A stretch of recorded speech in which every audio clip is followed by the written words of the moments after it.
Quiero mandar un saludo a todos los que nos escuchan por internet, en la página de casadeoracionmexico.com. A todos los que nos escuchan alrededor del mundo, pues un saludo y bienvenidos a esta mañana. Y gracias por estar aquí los que decidieron hacerlo. Bien, vamos a continuar con la serie El último día de Jesús. Este es el tema número 4, que se titula La agonía en Getsemaní. La agonía en Getsemaní. La enseñanza número 4. Cuando Jesús termina de instituir el memorial de la Santa Cena, cantaron un himno, el Salmo 118. Después de cantar este salmo, salieron rumbo al huerto de Getsemaní. Y en ese trayecto, en algún momento, él oró la oración que Juan registra en el capítulo 17, que vimos anoche. Y después de esta oración, prácticamente salieron ya rumbo al aposento, o sea, salieron del aposento rumbo al Getsemaní, para de esa manera enfrentar las últimas horas de agonía antes de morir en la cruz. Sería un episodio tremendo, pero resulta que justamente en el camino al huerto, Jesús les dice unas palabras que son muy inquietantes para los discípulos y para nosotros también, porque no solo los inquietaron, sino más bien estas palabras que Jesús, ahorita vamos a leer en el Evangelio de Mateo, en el capítulo 26, si lo va buscando, más bien estas palabras de Jesús son unas palabras de advertencia hacia los 11 que le quedaban ahí. Pero esa misma lección nos enseña a nosotros, esa misma advertencia nos muestra a nosotros una enseñanza que el Señor quiere que nosotros asimilemos. En Mateo 26, en el versículo número 31,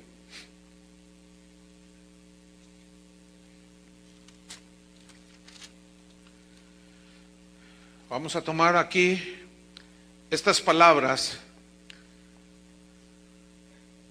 En el 30 dice: cuando hubieron cantado el himno, salieron al monte de los olivos. Entonces Jesús les dijo, y aquí va la advertencia: todos vosotros os escandalizaréis de mí esta noche. Yo quiero que noten que les dijo a todos los 11. Esta palabra escandalizarse significa tropezarán, ciertamente fallarán, sus sentimientos los van a traicionar, porque escrito está. Y Jesús cita a un profeta llamado Zacarías, y cita Zacarías 13, versículo 7, y dijo, escrito está, y una vez más, el énfasis de Jesús acerca de lo que está escrito. Nosotros debemos de ser personas o cristianos que dan énfasis en lo que está escrito, aprendiendo del maestro. Entonces les dice, escrito está, heriré al pastor y las ovejas del rebaño serán dispersas. ¿Qué cosas les está diciendo aquí el Señor? Sigamos leyendo en el versículo 32. Pero después que haya resucitado, iré delante de vosotros a Galilea. Dígame, ¿qué fundador de cualquier religión dice una aseveración como esa? Nadie. Versículo 33. Respondiendo Pedro le dijo, aunque todos se escandalicen de ti, yo nunca me escandalizaré. Y aquí vemos a un Pedro confiando en su propia prudencia, en su propia sabiduría. Y de aquí vamos a extraer una lección. Versículo 34. Jesús le dijo, de cierto te digo, que esta noche, antes que el gallo cante, me negarás 3 veces. Pedro le dijo, aunque me sea necesario morir contigo, no te negaré. Y todos los discípulos dijeron lo mismo. Yo creo que ninguno de los que estamos aquí, casi lo aseguro, nos hemos enfrentado con una prueba de tal magnitud como los 11 se enfrentaron. ¿Verdad que no? Sin embargo, aquí hay una lección profunda. Es sencilla, pero a la vez es profunda, que debemos aprender a no confiar en nosotros mismos. Ahora vamos a Lucas capítulo 22, versículo 31, y vamos a ver la misma historia. Es un pasaje paralelo. Vamos a ver la misma historia porque trae otros elementos ahí interesantes. Y deje una señal ahí en Mateo 26 y vamos a Lucas 22 en el versículo 31. Lucas 22, 31. Me gusta cuando se escuchan el movimiento de las Biblias, así de las hojas. Por eso no ponemos la letra en la pantalla, porque si así no la leen, menos si aparecen los versículos en la pantalla. Ahora les queremos facilitar todo a los cristianos. Una vez alguien me dijo, ustedes aquí están muy atrasados. Le dije, pues es que somos tercermundistas, fíjate. ¿Y por qué atrasados? No, que no sabe, pastor, que hay Biblias electrónicas donde usted puede. Le dije, no seas flojo, trae tu Biblia y ábrela. A mí me gusta, por eso no las ponemos ahí. Es que no venga a decirme que estamos en el tercer mundo. Bien, Lucas 22, versículo 31, dice, dijo también el Señor, Simón, Simón, he aquí Satanás os ha pedido para zarandearos como a trigo. Fíjense aquí, el vocablo o la palabrita esta, Satanás os ha pedido, viene del griego humás, y humás es plural. Cuando tomamos más tiempo para escudriñar la Escritura, podemos descubrir cosas más profundas, obviamente, o detalles que se nos pasan. Yo le confieso que siempre había entendido que solo a Pedro le dijo que Satanás lo había pedido para zarandearlo, pero no solo a Pedro, porque el vocablo griego, humás, nos habla de vosotros. Entonces, a todos los discípulos, Satanás le pidió permiso a Jesús para zarandearlos como a trigo. Ahora, esta palabra zarandear significa aventar el trigo hacia arriba, porque esa era la costumbre que ellos tenían para limpiar el trigo, separar los granos del trigo de la paja.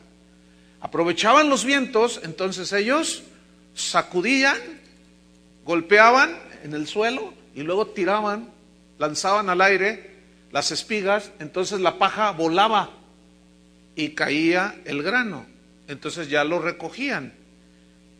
Y la paja es todo aquello que se quema, que no nos sirve, y la paja aquí simboliza todo aquello que nos estorba, y el orgullo estaba estorbando la vida de los discípulos. La autosuficiencia estaba estorbando la vida de los discípulos.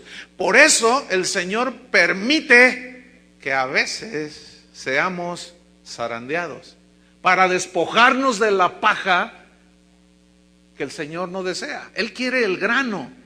Por eso le pide y el Señor le da permiso. Eso es lo tremendo, ¿no? Que el Señor le da permiso. No, sí, necesito separar el trigo, el grano de la paja, entonces te doy permiso que les zarandees. ¿Por qué? Porque a los hijos de Dios todas las cosas les ayudan para bien. Así es que lo queramos o no, el Señor en ocasiones va a permitir que seamos ¿qué? Zarandeados. Entonces es plural. Y quiero corregir eso. Entonces les dice, versículo 32, pero, y ese pero sí vale, fíjese. Pero yo he rogado por ti, he ahí el cuidado. Ahora, ¿por qué si Satanás le pidió a todos, por qué se dirige a Pedro? Porque Pedro fue el que habló. Fue el, no, yo me muero contigo, Señor. Y por eso le dijo a él, pero todos estaban oyendo y todos entendieron por el vocablo que ya expliqué que les estaba diciendo a todos. Dice, pero yo he rogado por ti que tu fe no falte. Y yo quiero enfatizar aquí el cuidado de Jesús en medio de la zarandeada. Es decir, que nada nos arrebatará de la mano del Señor, pero Él permitirá zarandeadas para nuestro crecimiento y madurez y para nuestra limpieza. Dice, y tú una vez vuelto, o sea, una vez arrepentido, eso significa confirma a tus hermanos. Confirmar significa afirmar a otros por medio de la experiencia que se tuvo. ¿Entendieron? Es decir, tú pasas una zarandeada, una prueba, sales avante y ves que otro está en semejante prueba, entonces como tú ya fuiste tratado, ya sabes que el Señor fortalece, entonces tú vas y afirmas y confirmas al zarandeado. Versículo 33. Él le dijo, Señor, fíjense, él cómo continúa aferrado, confiando en sí mismo. Él le dijo, Señor, dispuesto estoy a ir contigo, no solo a la cárcel, sino también a la muerte. Y como dice un dicho, no sé si es mexicano, pero dice, del dicho al hecho hay mucho trecho. Ese es Proverbios 721. Del dicho al hecho hay mucho trecho. Pedro seguía confiando en sus propias fuerzas, seguía confiando en su propia fortaleza. Era un hombre rudo, dijo, no, yo aquí, yo Señor hasta la muerte. Versículo 34, él le dijo, Pedro, te digo que el gallo no cantará hoy antes que tú niegues 3 veces que me conoces. Y a ellos dijo, bueno, hasta allí vamos a dejarlo por ahora. Entonces, ¿cuál es la enseñanza aquí? Jesús hace una advertencia acerca de que debemos de confiar en Él totalmente. Escúchenme bien, cuando no confiamos totalmente en Él, permite la zarandeada. Cuando pensamos que es por nosotros mismos, con nuestros propios recursos, síguele. Aunque nos zarandee, es por nuestro bien. Entonces aquí hay esa lección, confianza total en Él. Porque fíjense, la omnisciencia de Jesús, es decir, que todo lo sabe, se resaltaba, se magnificaba ante la debilidad de sus discípulos, que no sabían todo. Él lo sabe todo, nosotros no sabemos todo. Por eso es más sabio confiar en el que lo sabe todo. La fidelidad de Jesús se engrandecía ante la infidelidad de sus discípulos. Y el que parecía magnánimo era Jesús. Y Pablo lo entendió y dijo, si nosotros fuésemos infieles, Él permanece fiel. Vean cómo la grandeza de Jesús es intocable. Y se contrasta con nuestra humana debilidad. Su fortaleza se exalta ante la debilidad nuestra. Porque nada más quiero recordarles, queridos hermanos, que el Señor es más fuerte que nosotros. ¿Ya se les había olvidado? ¿No? Ah, qué bueno. Porque si no, la zarandeada va a doler. Jesús dijo, les había enseñado en el Sermón del Monte, bienaventurados los pobres de espíritu. ¿Qué significa esto? Son los que reconocen que sus propios recursos no son suficientes, que su propia fuerza e inteligencia no es suficiente y que necesitan la sabiduría de Dios, que necesitan la justificación de Dios, que sus obras no son suficientes para alcanzar la salvación, sino que necesitan la justicia de Dios en ellos. Esos son los pobres de espíritu. En Proverbios 3, versículo 5 dice, fíate de Jehová de todo tu corazón. Y ese fíate pues es confía en Dios. ¿Cómo? ¿Con qué? Con todo tu corazón.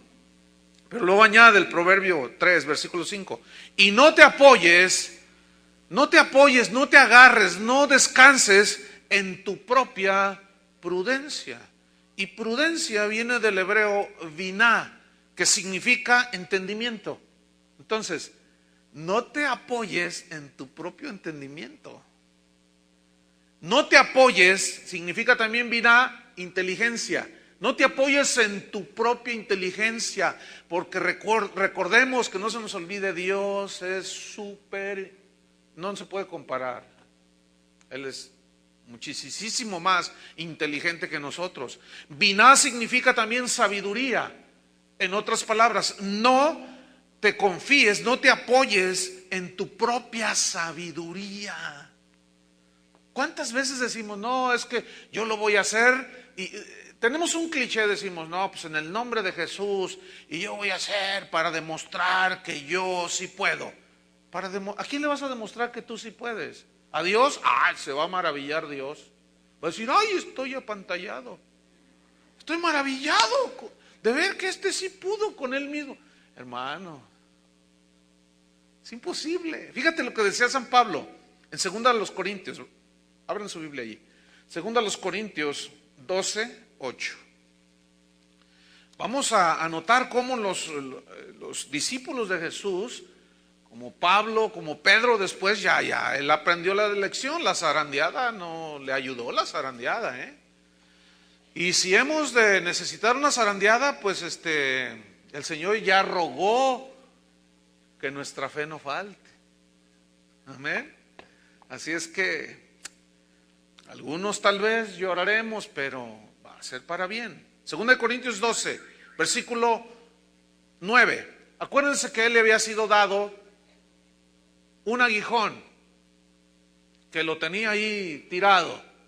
Entonces él había rogado en el versículo 8 3 veces que lo quitara el Señor, pero en el 9 dice, pero me ha dicho el Señor, bástate mi gracia, porque mi poder dunamis en el griego, mi poder se perfecciona en la debilidad. Fíjate, se perfecciona, esa palabra significa obrar. Es decir, mi poder obra. El poder de Dios obra en la debilidad. Eso dice, ¿verdad? Y debilidad viene del griego atseneia. Y este vocablo, atseneia, que se tradujo debilidad, significa fragilidad humana, obviamente. Entonces, ¿qué hace el poder de Dios? ¿Cómo es que el poder de Dios se perfecciona? Es decir, ¿obra el poder de Dios? ¿Cómo es que el poder de Dios se complementa en mi fragilidad humana? ¿Cómo es que se complementa o que obra? Cuando yo no confío en mis propias fuerzas. Cuando no confío en mis propios recursos. Cuando no confío en mi propia inteligencia. Cuando no confío en mi propia sabiduría, es cuando el poder de Dios obra en esa debilidad nuestra. Sigo leyendo. Por tanto, decía Pablo, él lo entendía y eso es lo que debemos entender. Por lo cual, por esta razón, de buena gana me gloriaré. Esta palabra me gloriaré significa jactarse en el griego. Me jactaré de que soy débil. Fíjense qué impresionante. De buena gana me gloriaré más bien en mis fragilidades humanas, en mi falta de recursos. Es decir, me gloriaré, me gozaré de que no soy autosuficiente. Me gozaré, me alegraré de que no soy muy inteligente. Me gloriaré en que mis recursos son tan limitados. ¡Qué bueno que soy limitado! Eso es lo que está diciendo Pablo. Parece una paradoja, ¿no? Justamente eso es lo que el Señor quiere que nosotros entendamos. Por eso la advertencia, Satanás los pidió para zarandearse, y como ustedes necesitan aprender esa lección, pues le di permiso. Sigo leyendo. Por tanto, escuchen, de buena gana, digan buena gana. Ahora, ¿por qué Pablo de buena gana se gloriaba en su fragilidad? Porque él sabía lo que viene enseguida. Para que repose sobre mí el poder de Cristo. Que Dios les dé revelación, hermanos. Que Dios nos abra el entendimiento. A mí me preguntan, y es una pregunta que al principio yo decía, me molesta, pero no, y ahora ya no me molesta. Le voy a decir por qué. Me preguntan, oye, ¿tú te pones nervioso cuando predicas? Le digo, sí, se me seca la boca y a veces estoy nervioso. Ay, ¿a poco? Si tienes más de 30 años predicando. No, pero yo me sigo. No, tú ya no deberías de ponerte nervioso. Entonces, de veras, ¿verdad? Pero después, no. Por eso antes me molestaba, pero ahora no, porque me recuerda lo débil que soy. Entonces, cada vez que subo a un púlpito, cada vez que hablo la palabra de Dios, lo primero que pienso es no confiar en mi propia sabiduría, en mi propio conocimiento. Porque el Señor es tan así, que aún puede permitir que en plena predicación se me vaya la voz. Entonces voy a descansar mejor y me voy a gloriar. Qué bueno que me pongo nervioso. Qué bueno que no, que soy no me falta tanto. Qué bueno. Porque entonces, cuando yo reconozco que yo no soy el que hace las cosas, es cuando reposa el poder de Dios. ¿Lo están entendiendo, hermanos? Esto es sencillo, pero a la vez es profundo. Ahora sigo leyendo. Versículo 10. Por lo cual, por amor a Cristo, me gozo en las debilidades, en mi fragilidad. ¿Cuántas veces directores de alabanza, predicadores, se suben a dirigir? Yo dirijo, toco bien. Y de pronto les sale mal, se desafinan, de pronto no saben nada qué hacer. Y saben una cosa, los que están ahí abajo se dan cuenta cuando no se preparó el que está dirigiendo. ¿Sí o no? Ya ven, músicos, ya ven. Porque empezamos a confiar en nuestras habilidades, ya ni oramos, ya sé tocar ya nomás agarro una listita y le hago así, canto. No, hermanos. Y el Señor es muy experto en cómo nos demos cuenta que estamos haciendo mal y permite por ahí una zarandeada. Sigo leyendo. Por lo cual, por amor a Cristo, me gozo en las debilidades. Fíjate nomás, en afrentas. O sea, cuando lo afrentaban a Pablo, ¿por qué se gozaba? O sea, pues ni modo de golpearme con él. Pues que me digan lo que me digan. Si me dicen que soy el Mesías de Jerusalén, si me dicen que soy la basura de Antioquía, si me dicen que... Qué bueno que me digan que soy una basura. ¿Qué puedo hacer yo? Pero justamente la basura fue la que escogió el Señor para hacer algo, ¿no es cierto? Entonces, cuando te digan basura, pues alégrate, porque justamente el Señor escogió la basura para hacer de la nada, tomar de la nada para hacer algo. Pero no de los que confían en su propia prudencia, sino de los que confían plenamente en Dios. Por eso decía Pablo, por amor a Cristo me gozo en las debilidades, en afrentas, en necesidades. Ay, qué difícil es esto, ¿no? ¿Saben por qué nos es difícil? Porque no logramos confiar totalmente en el que suple todo. Por eso se nos es difícil. Pero si tú te abandonas en la fe, en el buen sentido de la fe, decir, bueno, yo no puedo hacer nada humanamente. Voy a descansar en el Señor, voy a confiar. Es cuando el poder de Dios se manifiesta, hermanos. Justamente allí, en necesidades, en persecuciones, en angustias. Y fíjate la revelación de Pablo. Porque cuando soy débil, esta frase significa cuando reconozco que yo no puedo. Entonces, ¿qué dijo? Soy fuerte. Con razón los primeros cristianos vivían como vivían, reaccionaban como reaccionaban, predicaban como predicaban, hablaban como hablaban. Unos dicen hebreos, sufrieron el despojo de sus bienes y dijeron, pues quédate con todo, yo tengo el tesoro de tesoros. y no estaban aferrados aquí. Entonces, dicen las crónicas de la historia de la iglesia cristiana que cuando quemaban a los cristianos o lo lanzaban a los leones, muchos hasta se gozaban de ser un platillo allí para el león.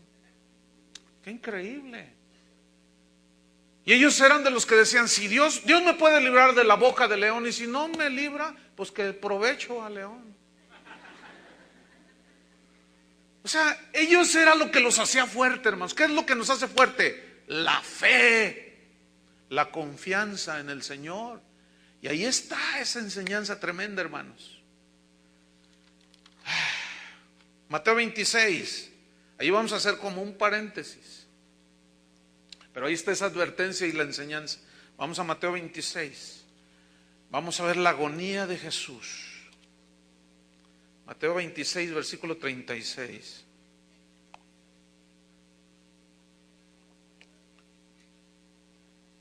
Después de que les da esta advertencia, dice en el versículo 36, entonces llegó Jesús con ellos a un lugar que se llama Getsemaní. Y dijo a sus discípulos, sentaos aquí entre tanto que voy ahí y oro. Getsemaní era un huerto. Ese huerto todavía existe, fíjense. Inclusive se dice, se asegura, y con razón, porque los olivos son árboles muy longevos, o sea, duran muchos años. Entonces, actualmente existen todavía algunos olivos que se calcula que tienen más de 2000 años de existencia, que fueron testigos mudos de la agonía de Jesús. Pero el vocablo Getsemaní es de origen arameo, y este vocablo significa prensa de aceite.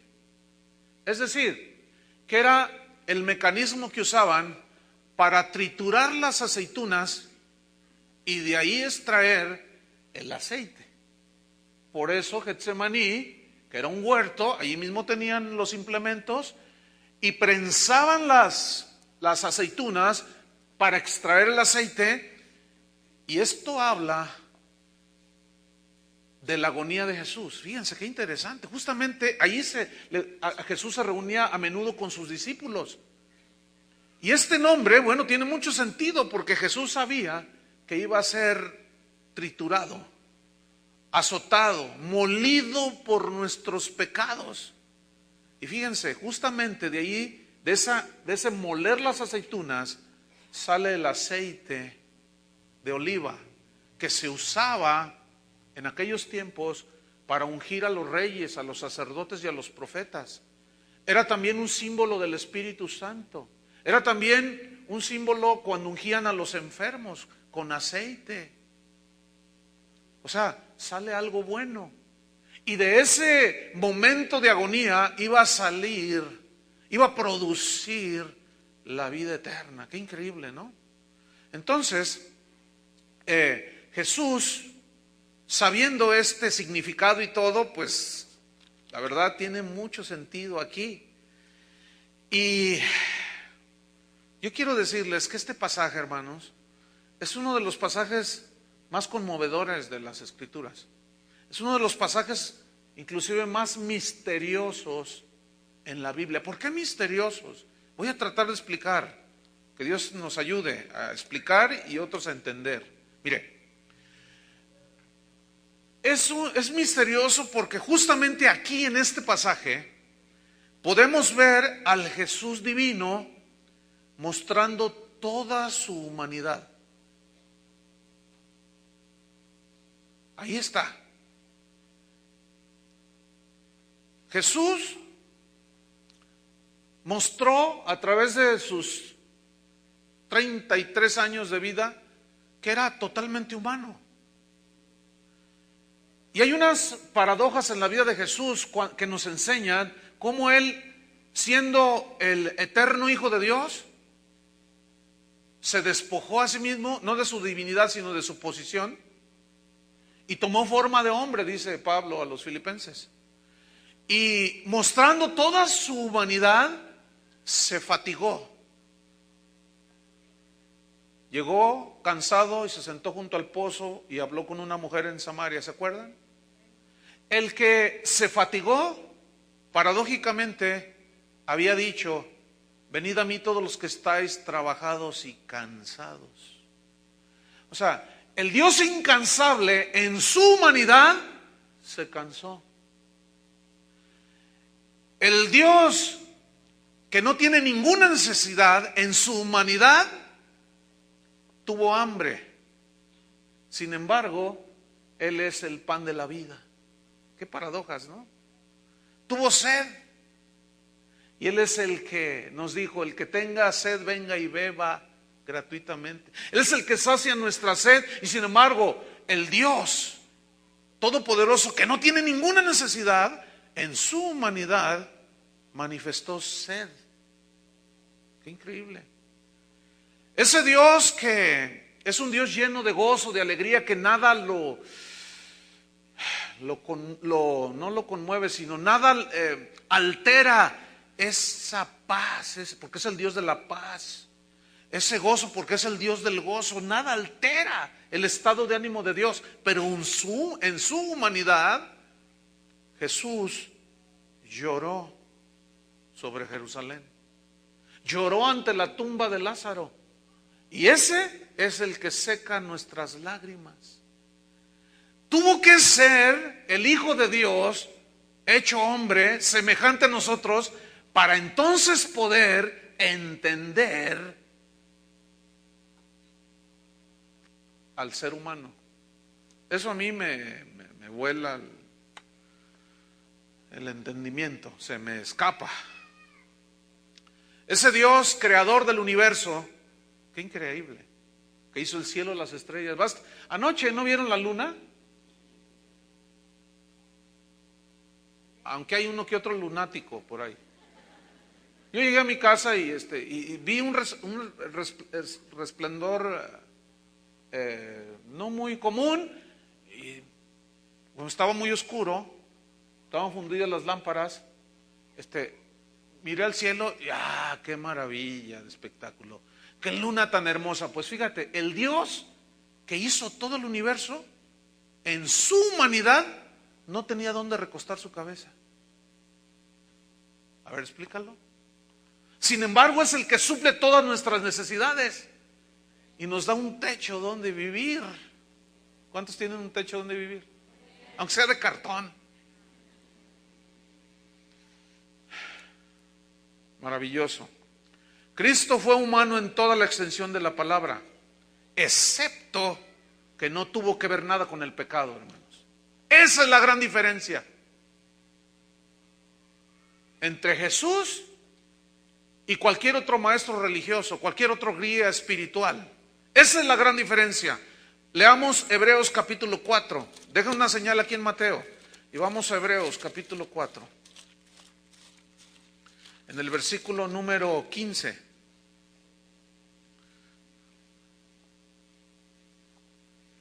Pongan atención, hijos de Dios, porque esto es hermoso para nosotros. Por tanto, voy al 14.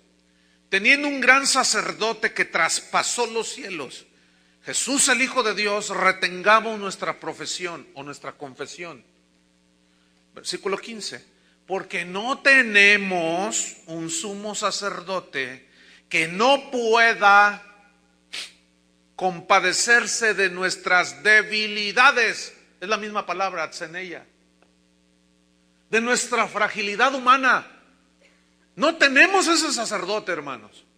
Los sacerdotes del Antiguo Testamento tenían que ofrecer sacrificios por el pueblo y por ellos mismos, porque eran débiles, sujetos a las mismas debilidades, a la misma fragilidad humana. Entonces nosotros tenemos uno que se compadece de nuestras debilidades. Dice, uno que fue tentado en todo, según nuestra semejanza. Es obvio, no se necesita mucha explicación, semejanza humana. Pero, ¿qué dice? Sin pecado. Sin pecado. Versículo 16. Acerquémonos pues confiadamente, significa con seguridad. nos podemos acercar. ¿A dónde, hermanos? Lavados por la sangre de Cristo. Al trono de la gracia. Que todo se nos es dado por gracia, no en base a nuestros méritos, sino a los méritos de Cristo. No en base a nuestros logros o lo que podamos hacer, sino en base a lo que Cristo logró por nosotros. Pero ahora se nos da por gracia. Cuando vamos a este trono de la gracia y alcanzamos ¿qué? Misericordia y hallar gracia para el oportuno socorro. Porque no hay ninguna tentación que no sea humana, dice Pablo a los Corintios. Dios no permitirá ser tentados más allá de lo que podamos resistir. Porque juntamente con la tentación vendrá el oportuno socorro. O sea, la tentación para el mal. Tentación tiene connotación de transgredir la palabra de Dios, la voluntad de Dios, o sea, pecar. Siempre nos dará la salida. ¿Por qué? Porque Jesús entiende nuestra debilidad y nos va a poner siempre una puerta para que salgamos por ahí. Pero cuando alguno de nosotros se tropieza, no necesita lavarse todo, sino lavarse las manos. ¿Están entendiendo? O los pies, o la cabeza. Volvamos a Mateo.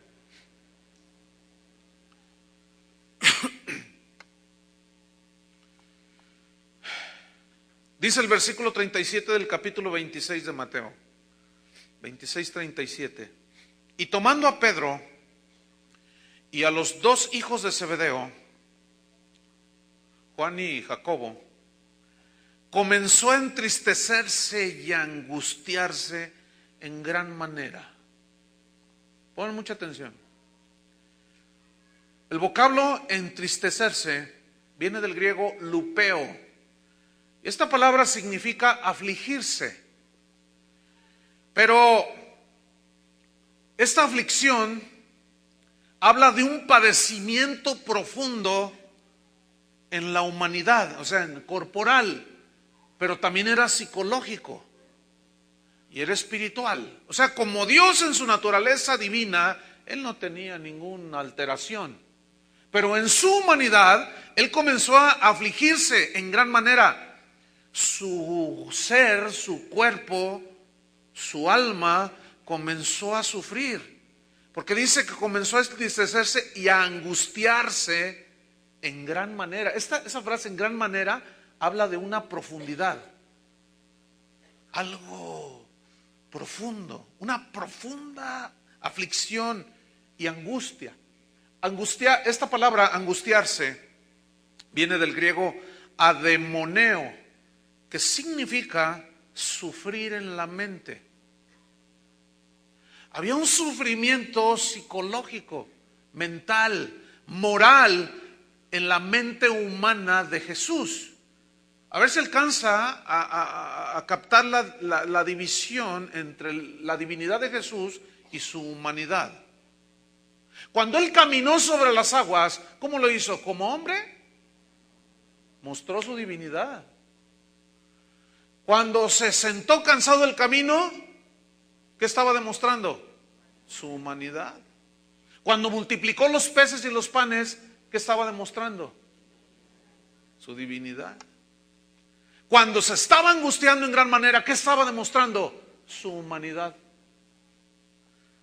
Entonces esta palabra, ademoneo, significa sufrir en la mente. Habla de una sensación sumamente angustiante, moral, que a la vez produce una serie de consecuencias que los médicos ahora hablan de enfermedades psicosomáticas.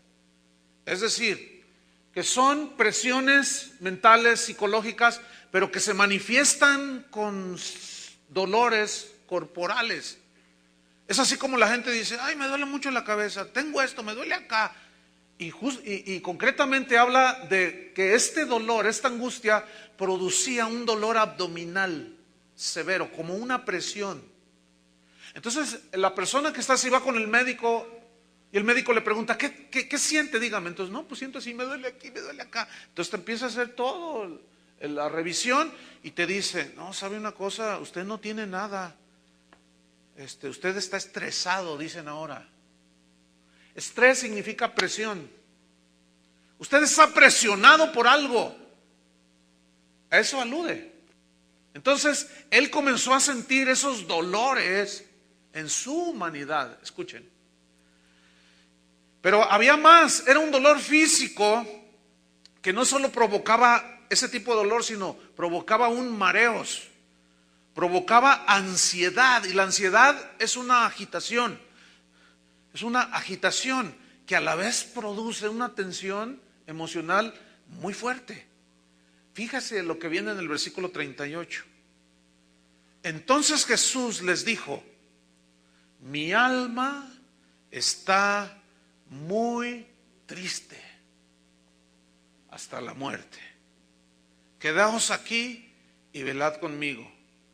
Mi alma está muy triste. El alma es donde están albergados todos los sentimientos, el entendimiento, la voluntad, etcétera. Y él dice que su alma estaba muy triste, y esta frase, muy triste, viene del griego perilupos, que significa afligirse totalmente. Es decir, Jesús estaba intensa y profundamente triste. Escuche bien, intensa y profundamente triste. Y comenzó a sentir dolores en su vientre, en su espalda, en su cabeza, tal vez la sentía explotar. Sentía morirse, dice, hasta la muerte. La Nueva Versión Internacional traduce este versículo de la siguiente manera. Les dijo a sus discípulos: es tal la angustia que me invade que siento morirme. No sé si alguno de ustedes alguna vez haya sentido este tipo de experiencia.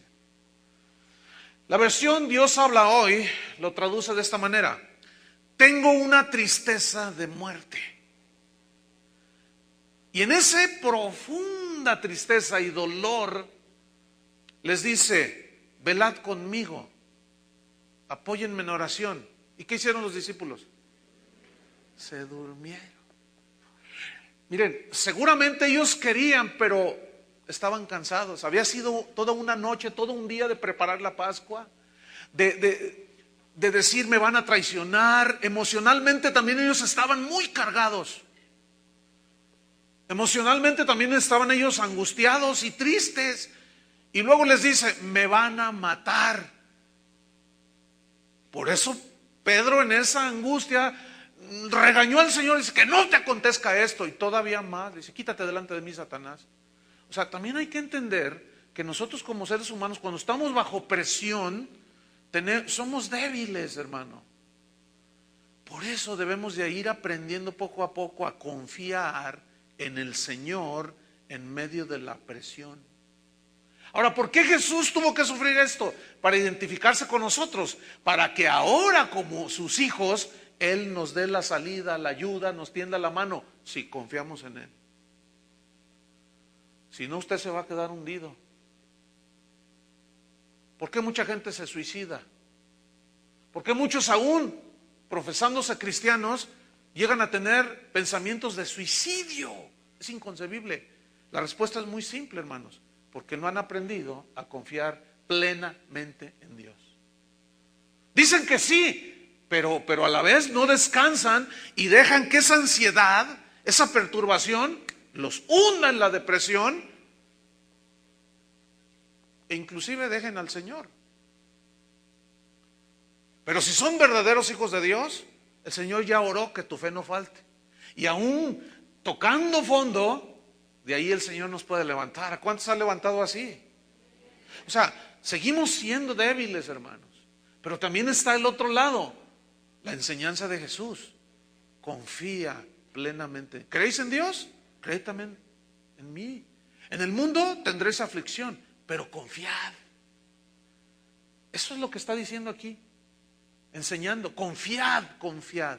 Yo he vencido al mundo. Y si yo como humano lo pude hacer, ustedes lo pueden hacer también. Porque mayor es el que está en nosotros que el que está en el mundo. Vean pues cómo el Señor está tratando con sus discípulos para lo que vendría posteriormente, capacitarlos para enfrentar todo lo que ellos vivieron. Por eso es necesario que nosotros pasemos por Getsemaní también. ¿Entienden la analogía? Es necesario, hermanos. Se durmieron los discípulos, versículo 39. Yendo un poco más adelante, dice, se postró sobre su rostro y orando y diciendo, Padre mío, si es posible pase de mí esta copa, pero no sea como yo quiero, sino como tú. Mire, era tal su dolor y angustia y sumo dolor físico, moral, que cayó al piso. Ahora fíjese, la palabra o la frase se postró viene del griego pipto, y este verbo habla de caerse, habla de derrumbarse literalmente, físicamente, o sea, se derrumbó, pero no alude a la oración así como, por ejemplo, yo ahorita me puedo postrar para orar. No sé si me estoy explicando. Sino habla que era tal la carga que Jesús en ese momento tenía que se derrumbó. ¿Qué sucede cuando usted está muy triste, en una angustia? ¿No cae tirado a la cama? La misma presión nos hace derrumbarnos. Entonces Jesús se derrumbó al piso, cayó, porque ya estaba sintiendo él toda esa angustia, todo ese sufrimiento. Y dijo en esa postración, Padre mío, si es posible pase de mí esta copa, pero no sea como yo quiero, sino como tú. Cuando dice esta copa, no tenemos tiempo para explicar cómo en las Escrituras, cuando habla de la copa, siempre se refiere a la ira de Dios, que está en una copa simbólicamente y es derramada. Todos los profetas que hablaron de la copa de la ira de Dios, en el Apocalipsis Juan también habla de copas, ¿no es cierto? Y habla de un derramamiento de la ira de Dios. En la última cena, o en la cena pascual, había copas. ¿Qué había en esa copa? Vino, que simbolizaba la sangre. O sea, iba a caer la ira de Dios, el castigo de Dios que tú y yo merecíamos, iban a caer sobre de él. Por eso la copa siempre en la Biblia habla de la manifestación de la ira de Dios. Esto es muy importante, y aquí entramos ya un poco más profundo sobre lo que Jesús vivió. Pongan mucha atención, no se duerman, porque si se duermen van a despertar a la media hora. Bueno, seguimos. Si es posible, pasa de mí esta copa, pero luego añade, pero no sea como yo quiero, sino como tú. Ahora, vamos a Lucas 22, 44. Pongo una señal aquí, vamos a Lucas 22, 44. Lucas 22, versículo 44. Y vamos a ver la misma historia, pero con otros elementos que Lucas, que era médico, subrayó. Y estando en agonía, oraba más intensamente. En ese sufrimiento, ¿qué hacía Jesús? Se fue a la cantina a emborrachar, ¿verdad? ¿Por qué algunos reaccionan de esa manera? Santiago dice, ¿está alguno triste? Haga oración. ¿No dice así? ¿Qué debemos hacer cuando estamos en angustia y en tristeza, hermanos? Orar. ¿Pero qué hacen algunos? Van y se refugian a la plaza de los mariachis con 2 botellas de tequila. Ah, sí, seguramente eso te va a sacar de la angustia. Seguramente eso te va a sacar de la depresión, ¿verdad? No, hermanos. Entonces, a más angustia, a más presión, más oración. ¿Por qué? Porque justamente ahí es donde se manifiestan las debilidades, y en la oración estás manifestando tu confianza en Dios, y es donde agarras la fuerza. Oraba más intensamente, pero noten lo que viene a continuación. Y era su sudor como grandes gotas de sangre que caían a tierra. Miren, hermanos, la ciencia a este fenómeno le llama hematidrosis. ¿Qué es esto de hematidrosis? Este fenómeno se presenta cuando alguien está en una extrema carga emocional. Dice la definición de hematidrosis que los vasos capilares que están bajo la piel se rompen a causa de la tensión, del estrés, vamos a llamarle para ubicarnos bien, de la angustia, de la tristeza, de la presión. Se rompen y la sangre que empieza a fluir de eso, cuando se rompen estos vasos, se mezcla con el sudor y sale por las glándulas sudoríparas. Y es así como Lucas dice, y Jesús sudaba como grandes gotas de sangre. El siglo pasado, yo busqué más información sobre esto, y a los últimos 40, 50 años del siglo pasado, los médicos registraron 36 casos de hematidrosis.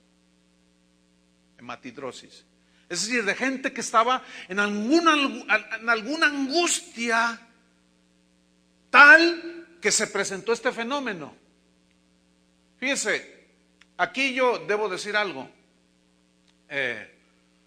Por un buen tiempo, yo en lo personal creía que ese versículo, sudaba como grandes gotas de sangre, era para enfatizar el sufrimiento de Jesús, pero que no era literal, porque dentro de las expresiones bíblicas y del lenguaje común hay una figura retórica que se llama símil, y el símil es una comparación de algo con una cosa, y se distingue por la palabra como, es decir, es como decir, soy como el agua cuando se escurre, estoy así, como la misericordia, como el cielo es más alto que la tierra, como el cielo, así engrandeció el Señor su misericordia. Es decir, es una comparación para evidenciar algo. ¿Me expliqué? Bien, eso se llama un símil. Y por años yo pensaba que era un símil, pero siempre debemos tratar de ir un poco más profundo e investigando. Y bueno, lo único que me sucedió fue que me metí un poco más al texto, hice una exégesis, se llama, un escudriñar más profundo, y me di cuenta de que estaba en un error. No era un símil, no era una expresión retórica, era, escúcheme bien, literal. La prueba es que la ciencia ya lo tiene documentado. Entonces, lo más seguro es que ese fenómeno Jesús lo vivió, lo cual prueba de su profundísima agonía que él estaba sintiendo en ese momento. Y aquí a mí me surgieron unas preguntas. ¿Por qué sintió Jesús esta agonía? ¿Por qué? ¿Cuál es la razón de haberse angustiado y entristecido tanto? ¿Acaso Jesús temía al dolor físico? Pues no, porque él les había dicho a los discípulos, no teman a los que matan el cuerpo. Entonces yo sé que efectivamente él no tenía temor al dolor físico. Pero luego me surge otra pregunta. ¿Acaso Jesús temía a la muerte? No, tampoco, porque él mismo dijo, para esto he llegado a esta hora. Y Pablo mismo dice, para mí el vivir es Cristo y el morir no es ganancia. Pero también me surgió otra pregunta. ¿Acaso Jesús estaba cambiando de opinión acerca de morir en la cruz por otro tipo de muerte? La respuesta es no, no y no, porque una vez y otra vez y otra vez Jesús dijo, es necesario que la Escritura se cumpla. Y yo para esto he venido. Entonces, ¿por qué esa aflicción de Jesús? Y la respuesta nos la da la Biblia, hermanos. ¿Saben por qué? Porque lo que más afligía a Jesús era tener que soportar que el Padre lo abandonara por unos minutos ahí en la cruz del Calvario, para poder de esa manera el Padre derramar la copa de la ira de Dios y enjuiciar el pecado de todos nosotros en Jesús. Mira, hermano, yo cuando pues noté esto en las Escrituras, yo dije, me puse a pensar un poquito. Bueno, obviamente, como estamos tan limitados, no nos alcanza, pero dije, porque esa es la verdadera razón. No hay otra. Porque Jesús mismo responde a las preguntas que surgieron con la misma Escritura. No era temor a la muerte, ni mucho menos. No era querer cambiar el tipo de sacrificio, no. Sino que iba a experimentar una separación. Dios volteó el rostro de su Hijo. Por eso Él dijo, Lama sabactani. ¿Se acuerdan? Que significa en arameo, Padre, ¿por qué me has abandonado? ¿Se les aclara el texto? Traten de entender lo más que puedan. Si no, si eres salvo, te salvas de todas maneras. Porque esto es solo viene por revelación. Porque algunos están así, están fundidos algunos de ustedes. Están así. Y se les ve la muela con caries. Cierran la boca un poco. No, yo también me quedo igual. Oiga, pues es que es la única respuesta que yo puedo encontrar en la Biblia.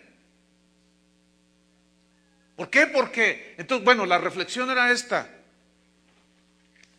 El infierno va a ser un lugar de tormento, pero el tormento más horrible es, ciertamente, escúcheme bien, porque luego dicen que uno dice cosas. A veces uno, por querer explicar, dice alguna cosa y no se explica bien y otros entienden otra cosa. Entonces, yo no quiero eso. Yo estoy afirmando que el infierno es algo literal que Jesús habló más de 70 veces. Mencionó el infierno. Pero la peor tortura es, ¿qué creen? Estar alejado de la presencia de Dios. Como lo contrario es toda la alegría. ¿Entienden? Estar por toda la eternidad en el gozo completo de mirar cara a cara a nuestro Dios en aquel día.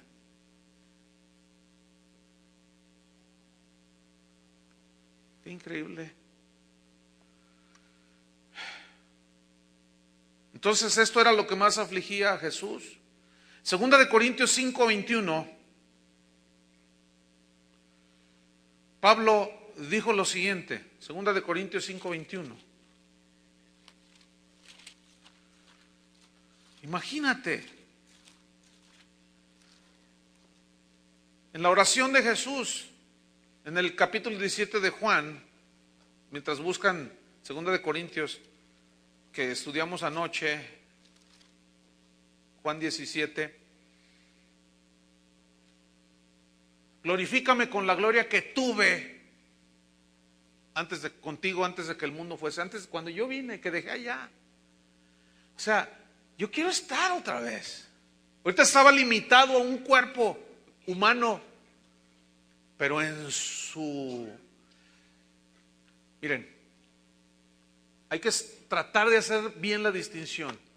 El pecado de nosotros lo llevó en su cuerpo. De esto voy a hablar el fin de semana, de Isaías 53. El pecado de nosotros, ¿dónde lo llevó? En su cuerpo, no en su ser espiritual. Su divinidad quedó totalmente intacta. ¿Está entendiendo? Esa no fue alterada. Cuando Jesús dijo, ¿por qué me has abandonado? Ese clamor fue de la humanidad de Jesús, porque resulta que el cuerpo humano siente. Y Él sintió cuando vino aquella separación, cuando Jesús estaba colgado en la cruz, Él sintió aquella nube negra. ¿Qué está pasando? Pero en su humanidad. Por eso yo les decía que es uno de los pasajes más conmovedores, pero misteriosos. ¿Por qué? Porque no logramos comprender la profundidad del sufrimiento de Cristo. Aún eso debe de aceptarse por fe, muchas cosas que aún no, ni entendemos. Pero 2 Corintios, ahí nos quedamos, ¿verdad? 2 Corintios capítulo 5, versículo 21. Pablo lo pone así: al que no conoció pecado. Conoció significa no tuvo relación mínima con el pecado. Aunque algunos digan que María Magdalena era su mujer y cuanta blasfemia de ese tipo. Nosotros los hijos de Dios sabemos que es Satanás una vez más queriendo desprestigiar y justamente tocando la divinidad de Jesús y haciéndolo como cualquier humano. Al que no conoció pecado, por nosotros, digan todos nosotros, por ti, por ti, por ti, por mí, por nosotros lo hizo pecado. Y como Dios no tiene comunión con el pecado, eso es a lo que más era la agonía de Jesús. ¿Me están entendiendo? Y sabiendo él que esa agonía que iba a experimentar momentáneamente, porque solo fueron 3-4 horas que permaneció él colgado en la cruz. ¿Saben en quién pensaba Jesús? ¿En quién creen? En ti y en mí. Por eso le era necesario pasar por esa cruz.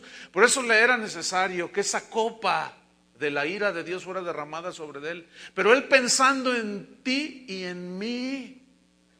Eso a mí, yo sí reconozco, allí se me vuela la tapa del cerebro. Se me va, no, ya digo, no, ay, ya lo único que puedo hacer es, ¿qué? Pues doblarme, humillarme ante él y reconocer que él es el Señor. ¿Qué más puedo hacer? Nada más puedo hacer. Nada más podemos hacer, hermanos. Y justamente eso es lo que él quiere evitar en todos los seres humanos. Por nosotros lo hizo pecado. ¿Con qué propósito?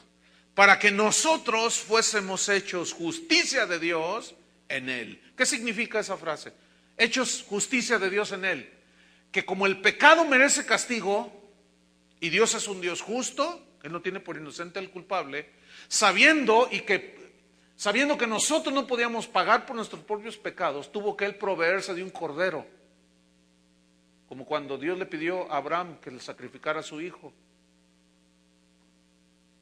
Y Él se proveyó un cordero, un carnero que sacrificó, tipificando al Cordero de Dios que quita el pecado del mundo.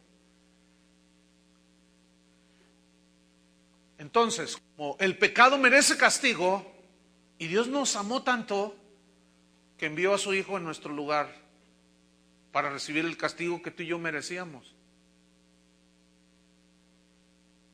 Eso es algo maravilloso, ¿no creen?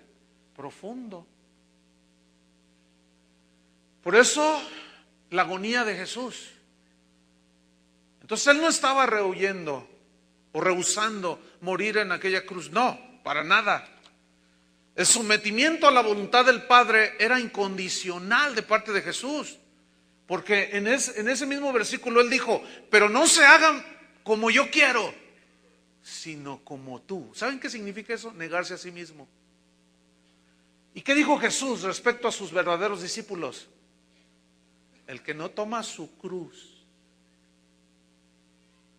se niega a sí mismo y me sigue cada día, no puede ser mi discípulo. Es decir, para ser verdaderos discípulos tenemos que identificarnos con el sufrimiento de Cristo. Un sometimiento total a la voluntad del Padre. Por eso el domingo pasado yo hablé sobre la obediencia, un rasgo del verdadero discípulo de Jesús, de los verdaderos discípulos. No mi voluntad. Y Jesús está demostrando aquí un sometimiento total a la voluntad del Padre. Él había dicho, no lo busquen, en Juan 8:29 dijo, yo siempre hago lo que le agrada. Siempre hago lo que le agrada. En Juan 4:34 dijo, mi comida es hacer la voluntad del que me envió. El hacer tu voluntad, citó un salmo después Jesús. El hacer tu voluntad, Dios mío, me ha agradado. Entonces la humanidad de Jesús se muestra en toda su intensidad aquí en este pasaje. En la angustia de tener que enfrentar la copa de la ira de Dios. Sin embargo, como hijo de Dios eterno, sabía que no había otra manera de salvar al mundo. Por eso se sometió a la voluntad del Padre. Como humano, Jesús lo dio todo. Se ofreció todo, ¿no es cierto? ¿Que Jesús no nos pide todo a nosotros? O sea, nosotros no vamos a hacer nada para hacer perdón a nuestros pecados. No estoy hablando de eso, ni se confunda. Pero si el Padre no rehusó a su Hijo y Jesús no rehusó dar su vida, ¿qué nos queda a nosotros, hermano? ¿Dársela en abonos? ¿Y cuántas veces le ponemos condición a Dios? Voy a la iglesia si me concedes esto. Uy, hermano, Dios no es ningún genio de la lámpara, hermano, para conceder deseos. Egoístas, necios, carnales, mundanos, pecaminosos. El otro día me hicieron una pregunta así, oiga pastor, fíjense la pregunta, oiga pastor, va a sonar chusco, pero no es el propósito que suene gracioso. Pero me dijo, oiga pastor, por ejemplo, si yo soy jugador de fútbol, dice, y yo juego en el Atlas, ya, traten de no tomarlo muy chusco. Pero eso sucedió. Y yo dije, me quiere bromear a mí. Y dice, ¿me estás echando una broma? Dice, no, es que mire, si yo soy jugador de fútbol y le voy al Atlas, entonces si yo oro con fe para ser campeón, bueno, es que ya el destino del Atlas es... Yo le dije, bueno, mira, hay varias respuestas. La primera es que el destino del Atlas es solo un campeonato y ya. Pero luego yo le volteé la tortilla, fíjate, y le dije, entonces fíjate, tú vas a jugar la final contra las Chivas del Guadalajara. Y resulta que también ahí hay 2, 3 Chivas que son ovejas, que son cristianos. Entonces también ellos van a orar porque los dos quieren ser campeones. ¿Tú crees que Dios, escúchenme bien, tú crees que Dios se va a tomar partido en ese tipo de cosas? Dios no es frívolo. Pero ¿y si oro con fe? Mira,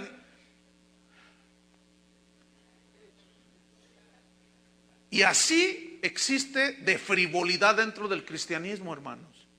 ¿Tú crees que el Señor, a ver quién tiene más fe, el del Atlas o el de las Chivas? No sean frívolos, hermanos. No seamos frívolos, porque Dios no es frívolo. Y el cristianismo de hoy es una frivolidad espantosa, vergonzosa, que escúchenme bien, agrede, ofende todo lo que Cristo hizo. Y les voy a decir más, eso es tentar a Dios. Y les voy a decir más, eso es burlarse de lo que Jesús hizo aquel último día de su vida.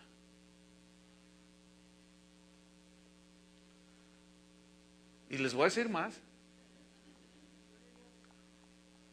Por eso, la iglesia del Señor no debe ser un circo de 3 pistas. Por eso el altar de Dios no debe ser un lugar de exhibicionismo, ni de promoción, ni de vengo a cantarles para vender mis discos, y vengo a predicarles para que compren mi libro allá afuera. Ese no es el altar de Dios, hermanos. Ese es un mercado. Y el Señor echó de su casa a todos esos mercaderes. Por eso yo me ofendo cuando veo una cosa así. Porque estos no han entendido lo que Jesús sufrió.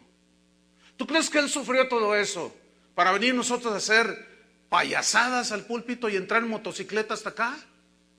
Y empezar a ser cirquero, como un circo descendiendo allá con un gancho del pastor y de una plataforma. ¿Ustedes creen que el Señor hizo todo eso? Hermanos, lo que Jesús hizo en la cruz del Calvario y sufrió en ese Getsemaní, no era un acto de circo. No era un acto de circo. No era una obra de teatro, hermanos. A mí sí me indigna y me provoca ¿a qué? A decir que se está profanando la casa del Señor, hermanos. Y muchos no les gusta, pero yo sé por qué no les gusta, porque no son nacidos de Dios, porque no son hijos de Dios, porque si fueran hijos de Dios, tendrían respeto.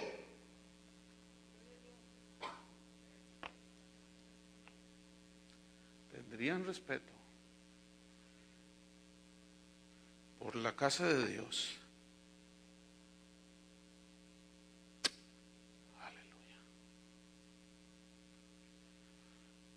Pero hay algo aquí bien tremendo, hermanos. Nosotros como cristianos ya no debemos temer la ira de Dios. Ya no somos objeto de la ira de Dios. ¿Por qué? Porque Dios derramó toda su ira en Jesús en lugar de nosotros. Entonces para nosotros ya esa ira fue descargada totalmente en su obediente y único Hijo, en Jesús. En Isaías 53 dice, el castigo de nuestra paz fue sobre Él.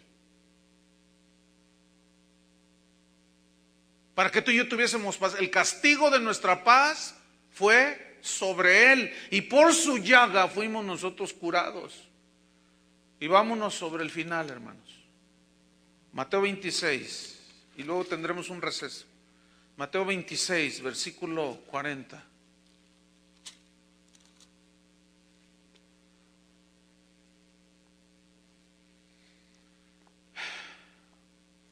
Vino luego a sus discípulos y los halló durmiendo. Ahí está la debilidad del hombre mostrándose. Lo dejaron solo. Y dijo a Pedro, así que no habéis podido velar conmigo una hora. Era un reclamo ciertamente, pero también había una enseñanza, y en esa enseñanza y reclamo también se estaba manifestando la misericordia de Dios, porque él había orado previamente por él. Versículo 41, velad y orad para que no entréis en tentación. El espíritu, la verdad, está dispuesto, pero la carne es frágil. Por eso no debemos de confiar en la carne. Por eso Pablo decía, las armas de nuestra milicia no son carnales, refiriéndose a estrategias humanas, pensamientos humanos, razonamientos humanos, confianza en la sabiduría humana, no. Y Jesús lo vuelve a ratificar, la carne es débil, es frágil, no confíen ni en su propio corazón, porque a veces los puede engañar. Confíen, ¿saben en qué debemos de confiar, hermanos, para estar seguros? En lo que está escrito, en la palabra de Dios. Esa es inalterable, siempre es. Era eterna, sigue siendo eterna. La palabra, el verbo se encarnó y se hizo hombre. Versículo 41, velad y orad para que no entréis en tentación, la carne es débil. 42, otra vez fue y oró por segunda vez, fíjate, diciendo, Padre mío, si no puede pasar de mí esta copa sin que yo la beba, si no puede, él sabía que no, pero ¿cómo está hablando allí? Por su humanidad. Hágase tu voluntad. Aquí ya está surgiendo la inalterable divinidad del Hijo de Dios. Pero no se haga mi voluntad, sino la tuya, Padre. Para esto he venido al mundo. Versículo 43. Vino otra vez y los halló durmiendo, porque los ojos de ellos estaban cargados de sueño y además de cansancio, hambre, sed. Estaban desvelados. Y dejándolos se fue de nuevo y oró por tercera vez, diciendo las mismas cosas. Termino diciendo esto. Aquí está Jesús mostrándonos en toda su intensidad su agonía, su tristeza y sufrimiento por lo que se avecinaba. ¿Qué era? Que el Padre lo abandonaría por unos breves momentos. Y en el versículo 45, fíjense lo que dijo. Entonces vino a sus discípulos y les dijo, dormid ya, descansad. He aquí, ha llegado la hora y el Hijo del Hombre es entregado en manos de pecadores. ¿Qué dijo Jesús? la hora ha llegado. Y en eso soy un tumulto. Era Judas liderando a todos aquellos. Se había vendido por 30 monedas de plata.